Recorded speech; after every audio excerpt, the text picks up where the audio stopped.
Good evening, everyone, and welcome to When the Shift Hits the Fan. I'm Mark Jeffrey, and I'm here with my gorgeous co-host, Linda Lehman. And once again, Mark is eating crow. Kind of, a little bit. We are talking about something this past week, but a lot of things have happened in my life, a lot of revelations that I've been having about a lot of different things. And we were just talking about the sessions that we had just completed, getting started in business and having the resilience and the courage and having no fear. And I don't even know why, but things happen to me like in pops in my life like this where I have absolute clarity about specific things. And this one was a long way coming, I will tell you that, because I had a conversation with Linda, a few episodes back, where talking about the courage and what I did and why I tackled my cancer the way that I did was really I thought I was just kind of bred that way. I was raised that way. That's the way I looked at life. But then, boom, out of nowhere comes this revelation to me is that I was not. That isn't where it happened. Where it happened was in school, like in law school. And I started thinking about how I was a person before that space and time and to the person I am today.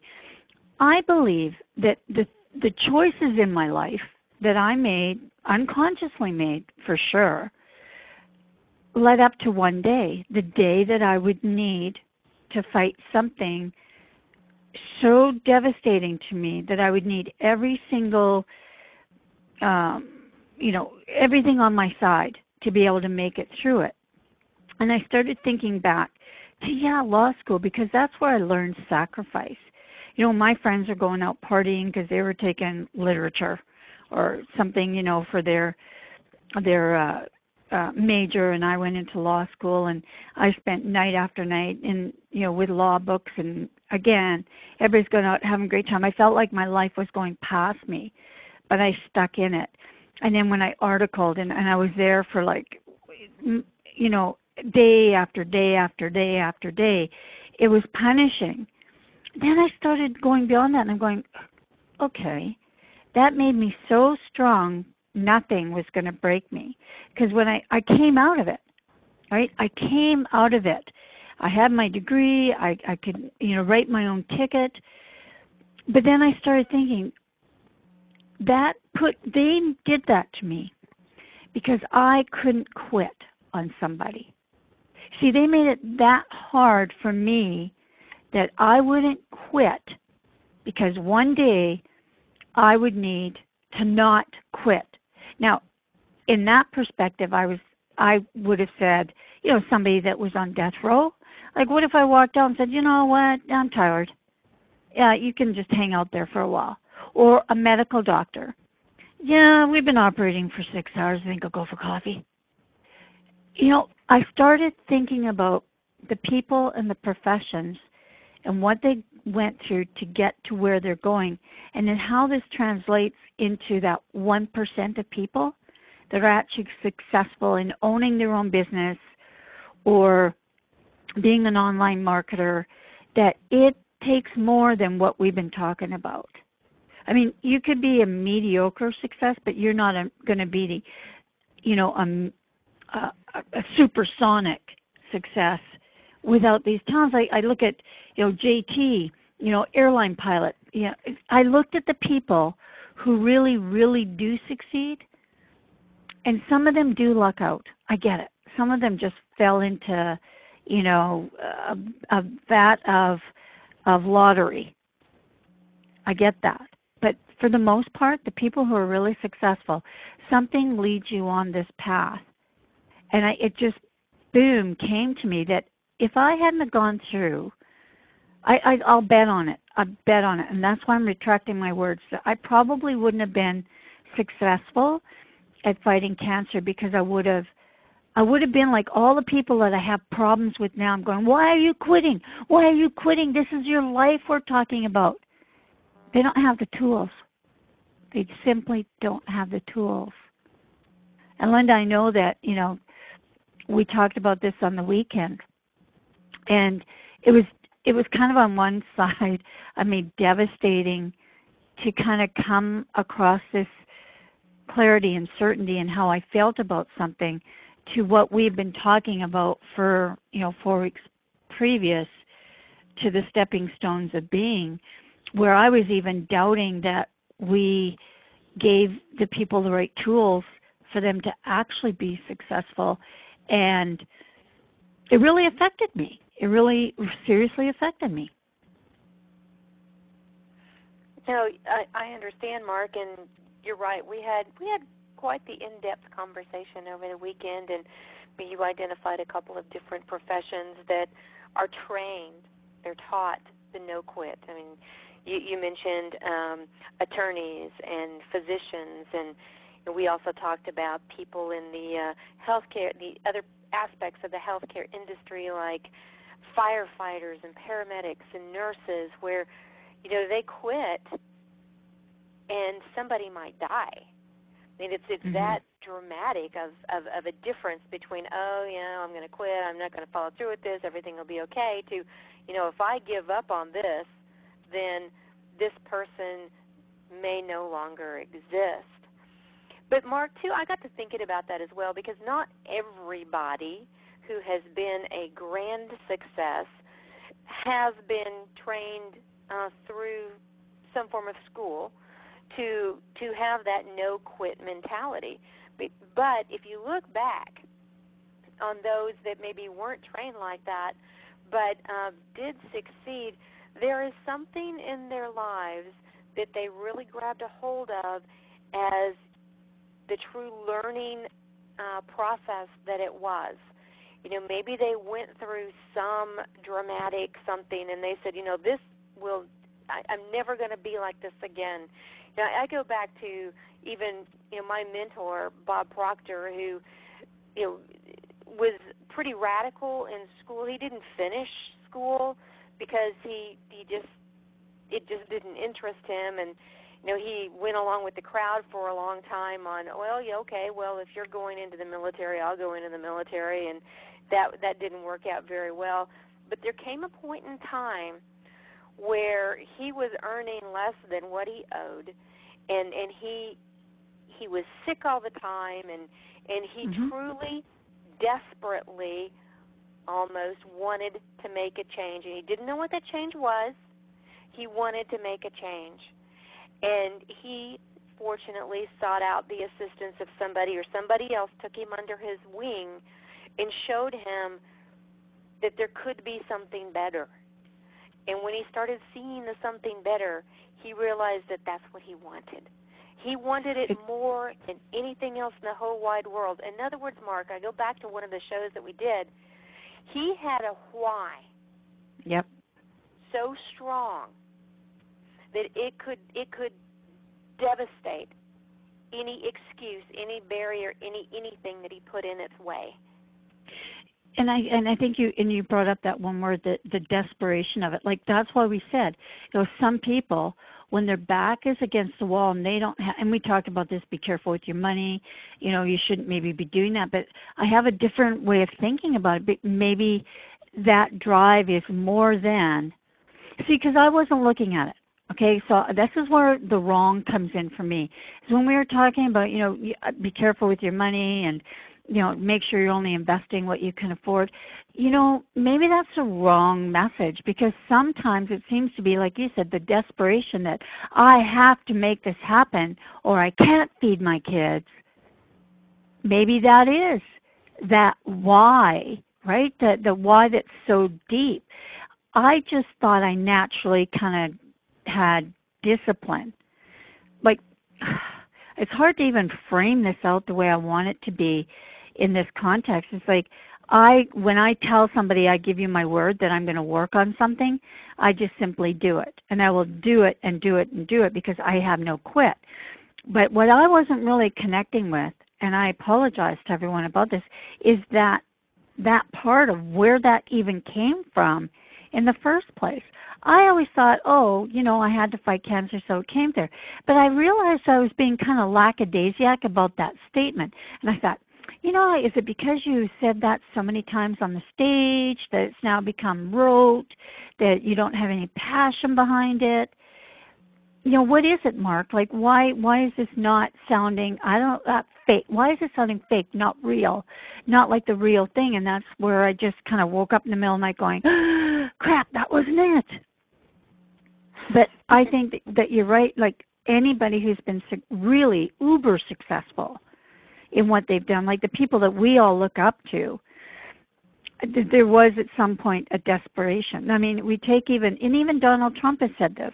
I mean, even in his books and different things he said, is that, he wanted to get out from being poor, and that was his motivation. But when he lost it all, it was the pride on the line. And that was that's when the skills he learned were 20-fold what he needed to have to come out from under having it all taken away. So desperate, right? Desperate to get your name back in his case. Desperate. That's the word that I walked right by. So I'm going to retract something. I'm going to say that I think, and I have a firm belief now, that if you don't have anything, like if your back is against the wall, you just may be more successful than the people who have all the money to invest, like I did. I was comfortable investing. I was comfortable in everything that I was doing, so that's what I always tell people to do. But I really don't think that may have been the best advice for some people, because I had the training, and I had the cancer, and I have all of these things on the plus side of comfortable. So I guess what I'm trying to say, Linda, I think maybe you can help me with this, is that I know what that chasm was, and I sure the hell wasn't going to go back there. Right, Mark. It's like we're also talking here about getting outside of that comfort zone. I mean, your comfort zone was very large, and people who have other things going for them, maybe they have a job that pays them well, but they want to do something else. But because they still have this other income, they're probably not pushing themselves as hard as they would to do the something else, to jump into the business, if that business was the only income that they were going to have. So they're kind of they're wavering, and Mark, to some extent, I'll raise my hand on this, because I have a foot in both worlds, because I really enjoy what I'm doing. Well, that's it. Yeah, I mean, yeah, exactly. I mean, some people want to.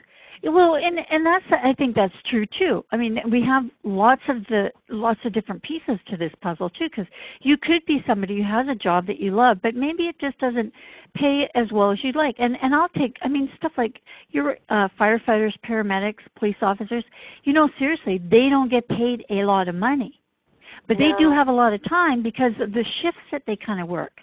They can be working, 3 or 4 weeks and then have 2 or 3 weeks off, depending on where they live and how their shift work works, right? So they can have a second job, but they know they got the other job. So, their why is different, but maybe it's not as strong as a desperation why. It's just, I want a motorboat, and if I'm going to get the motorboat, I'm going to have to do something. So get another job that would take me away from my family, or try online marketing.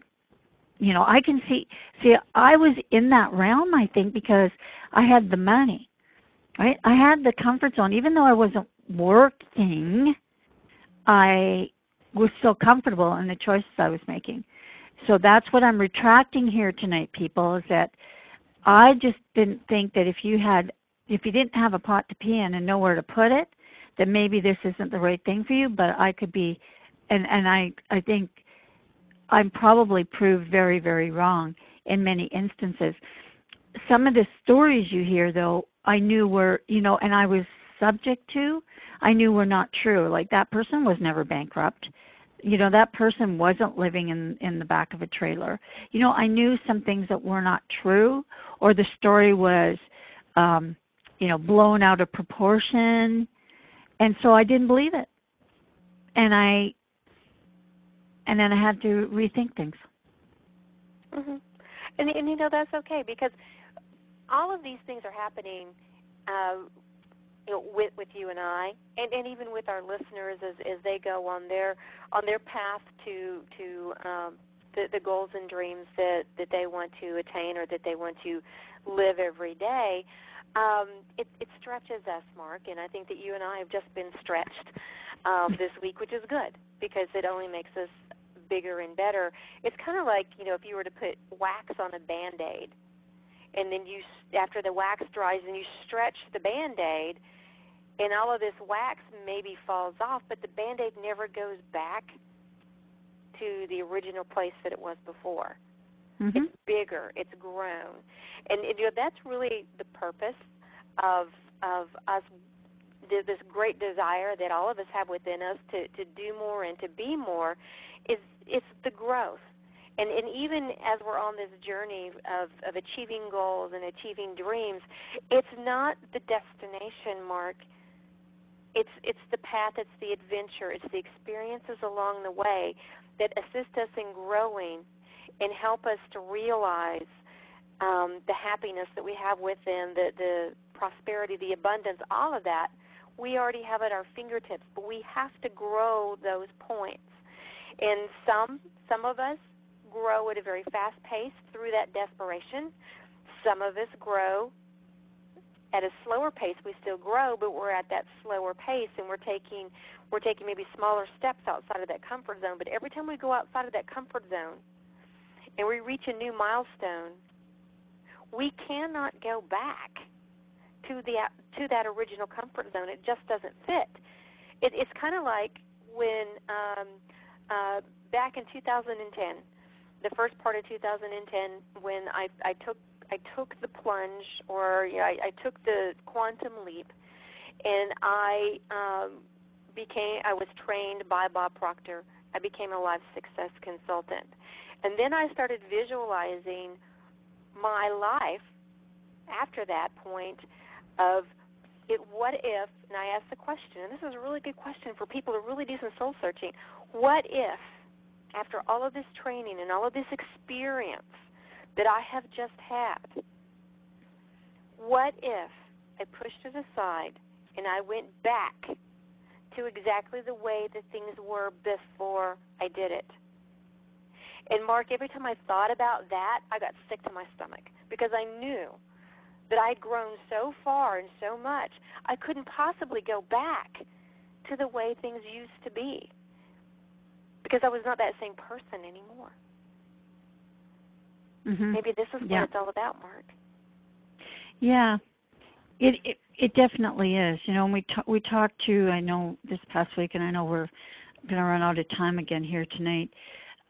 But I want to make this Fear February, you guys. We're going to be talking about this a little bit, because Linda and I jumped into it. Like, if you think we might walk around the block here a few times on a shift, you should hear one of our personal conversations.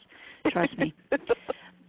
But we are going to address this, because I also want to talk about fears just a little bit, just to give you an idea of where I'm going and where Linda and I want to take you in the next couple of weeks for, No Fear February, let's put it that way, is fearlessness and things that we do and we don't do that we don't even know we're doing because we're afraid. And I know that when you're working online and that, you don't ever understand. Like, somebody will tell you something about you don't want to phone your prospects, okay? You're afraid of they're going to ask you a question that you won't be able to answer. But I think in a lot of times that isn't it. You're not afraid of that. I think it's afraid of people judging us. And I talked about it this morning on the Factor 7 Chronicles a little bit too, is that oftentimes when we start something a new online business, that we go out and we tell everybody, right? Because we're so excited about things. And then because somebody told you that you're going to be a multimillionaire in 90 days, and it doesn't happen, even though you do all the things that, purportedly you were told to do to get this income, and then your friends are coming back and your family's coming back after 9 days. So, okay, well, where's your $1 million? Where's your jetliner? Where's your Maserati? And you have to kind of eat a little bit of crow. So something sets inside you that I think that's why a lot of people after 60, 90 days, normally they get called out because of how they start. And I think that if we go back to that desperation point, I think if somebody said, I'm going to do anything to get my family out of the situation that they're in right now, and I'm going to make this work, and they went ahead and dove in there and they were doing it, I think they would get the support of everyone around them. But I think that entering in, hey, I found this online thing. Dude's telling me I'm going to make $1 million in 90 days. I'm sure all of us out there, all of our listeners, Linda and I, you can see the difference in that. And then if you were after 90 days and somebody came up on the one and said, man, I know you were trying to help your family. How's that going for you? Well, you know what? I'm making a little bit of progress here, but it's a little harder than I thought. I'm going to need a few more tools. Much different than the other scenario where, yeah, I was lied to. This is a bunch of scammy stuff. We walk right into a lot of these things, but it's our fear of being judged. But it's how we enter the conversation, how we are, and it comes from that part. I will say, just be bloody careful who you're doing business with out there, because there is no magic pill on any of this. This is going to take you some time. And yeah, desperate or not, it's going to take you some time. So if you're really desperate, you can plan on eating those cans of beans for a little longer than maybe you anticipated, because it is going to take some skills to pull this off, and there's just no way around it. But we're going to talk about why sometimes we do ridiculous things because we're afraid. We puff ourselves up a little bit more than what we really should because we're afraid somebody's going to judge us, and well, that person won't do business with me because I'm a newbie at doing something, so I'm going to pretend I know everything, and in the meantime you're not learning anything, and here's this little guinea pig mouse running around in his spinning wheel. So we want to talk real about that and examine and give you specific examples, just like I did tonight, about, different scenarios and how, kind of retracting and going back to the basics. How should you, what kind of mindset, truly mindset should you have when you walk into working on your own? From that perspective, rather than, oh yeah, like I do it every day. Yeah, for me, it is an everyday occurrence. I get up, I do specific things.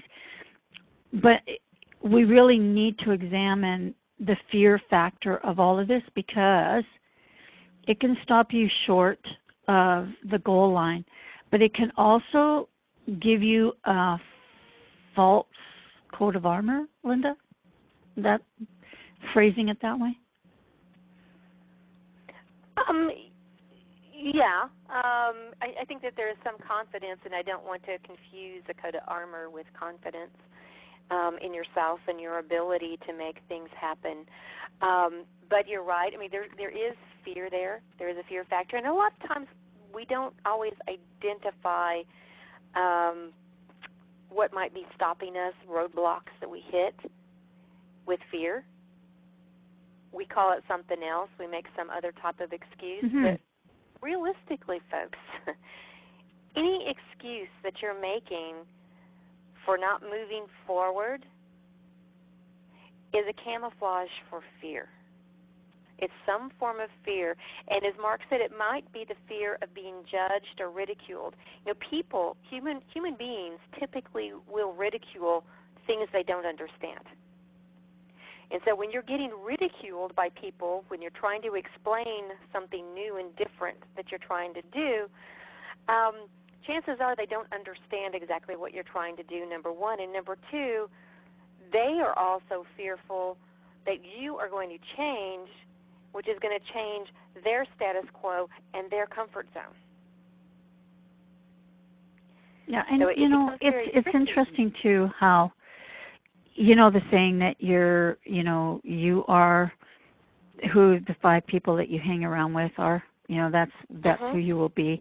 And if you never, and it's the same thing. Is they're looking at it from the same way as well. If you make money doing this, or if you're successful, if what you say comes true, I don't believe I could do something like that, and I'm going to lose you as a friend, so I'm going to hold you back. And it's done with it's selfish and stuff, but it's kind of done with a weird kind of love too. Is I don't want to lose you to where you're going, and that happens in relationships. Gosh, we could go around on this one.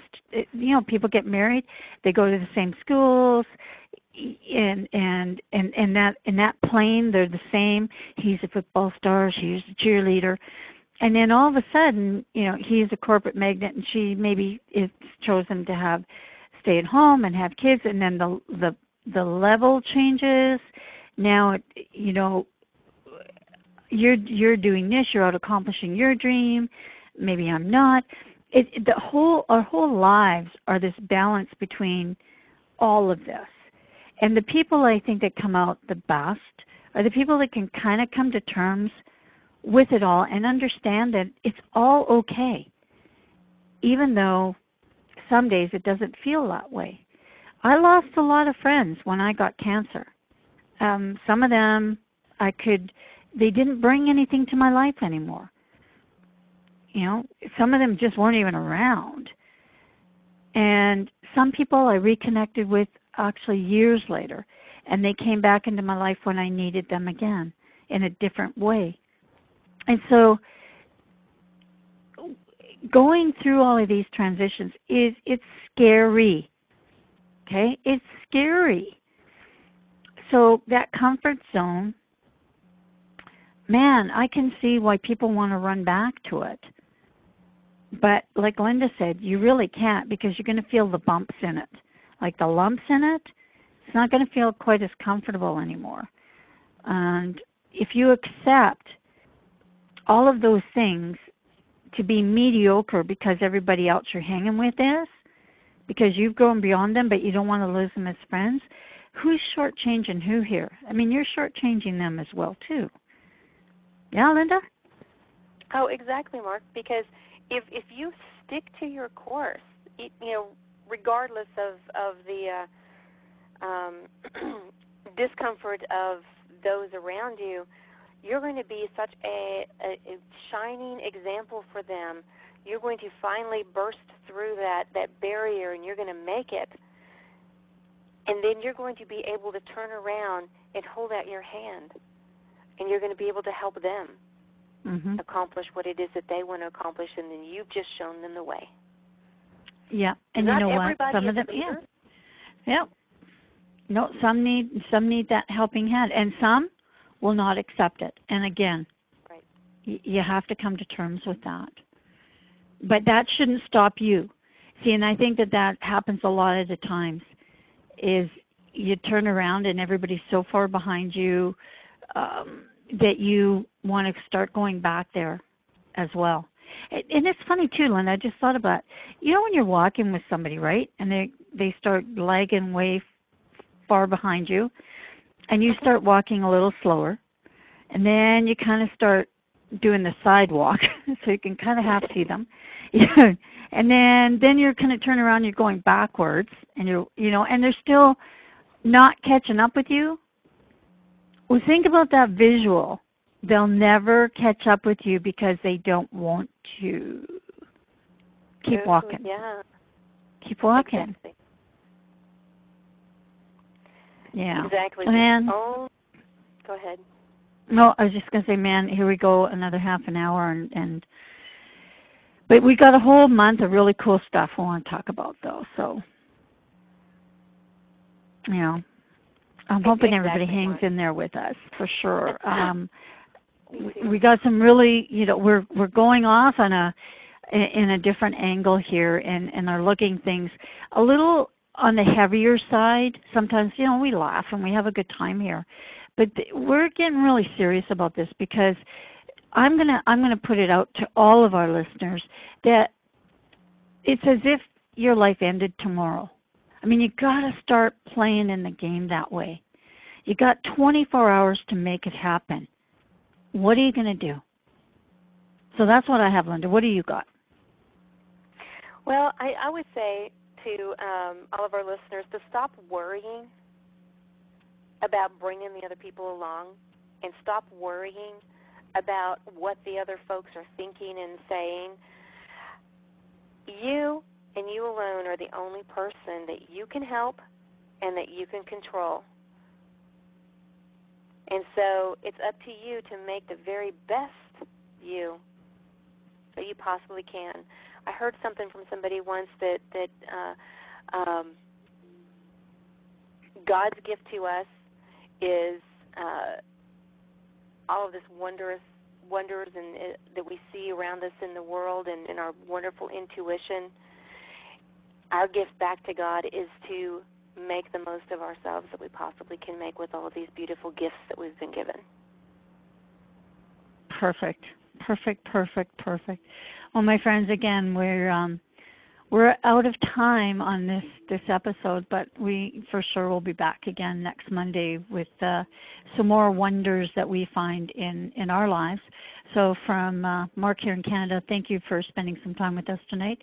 Good night, everybody. And from Linda down here in Florida, have a wonderful night, everyone.